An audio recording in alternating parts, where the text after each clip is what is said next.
John, very good to see you. I really like today's topic, how to have a conversation about money and financial values with your kids. Teaching kids about money and values isn't just about preparing them for financial success. It's about teaching them responsible decision making, boosting their confidence, and reducing their vulnerability to scams and manipulation. And for the most part, John, a lot of kids aren't even learning these skills in school.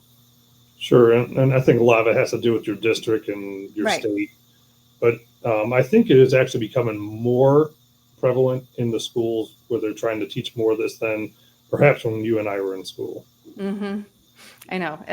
I think it should be mandatory everywhere. But as you've said before, it needs to start at home. And you have a couple tips. And your first tip is to tailor your approach to their age and understanding. So let's break it down, young children versus tweens versus teens. I think it's just important to understand your child and where they are in the development process. Hmm. You know, there's some kids that are mature at earlier age, and perhaps you can bring up more of these financial things with them.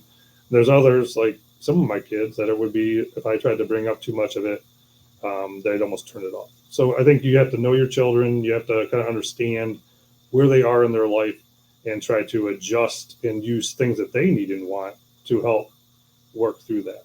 Hmm. And part of that is maybe segmenting their money. Explain what this advice is. Sure. And, all we can do is give examples. All us as parents, we're always trying to find ideas, and I'm watching things as well on my own. I love learning from other advisors. Uh, One thing that we like to do is when they get any kind of gift or things of that nature, they know that about 30 to 50% of that's going to go in the stock market.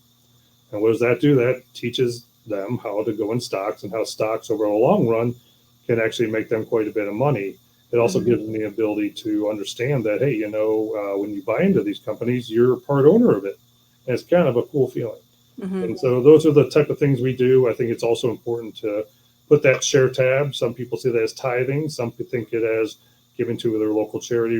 Whatever it is for you, I think it's important to have that instilled in the children as well to understand, hey, there's the spending money, there's the saving money, and then if you can help people out, let's do that too.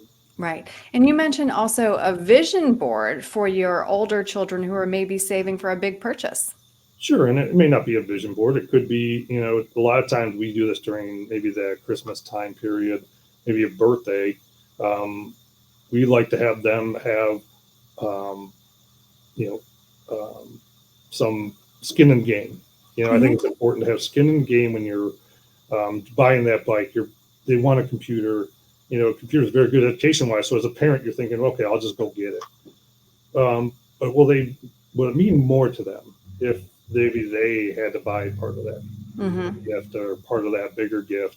I think there's a value to that. Hmm. I remember when I bought my first bike, it was a really big deal. All Sure. right, tip number two, that is use everyday opportunities to teach, like when you're at the grocery store. Sure.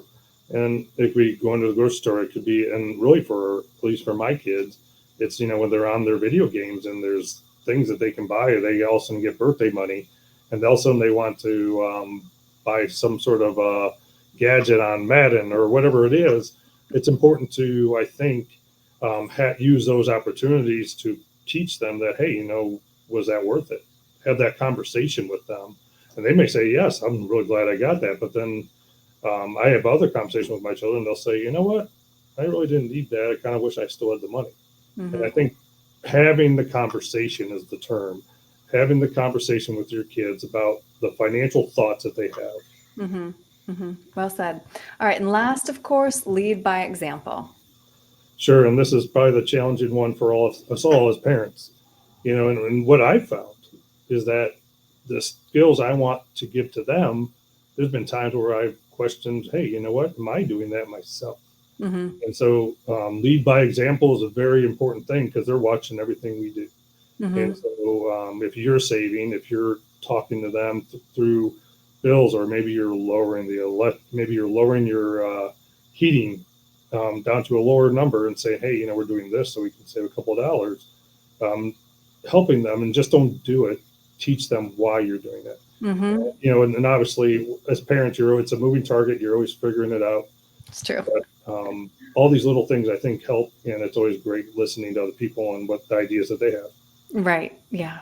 John, this was a lot of fun. So if somebody would like to have this conversation with their kids and maybe would like your help to get the ball rolling, how can they reach you with questions? Yeah, 440-471-4300. I love talking to kids about this stuff. Mm-hmm. And my own kids, I have these conversations all the time. And it's just very casual. I try not to put too much pressure on it, but it's a fun thing to do. And it's interesting to hear their answers sometimes as well. Yeah, you're right. All right, John, thanks so much for your time today. Sure. Take care now.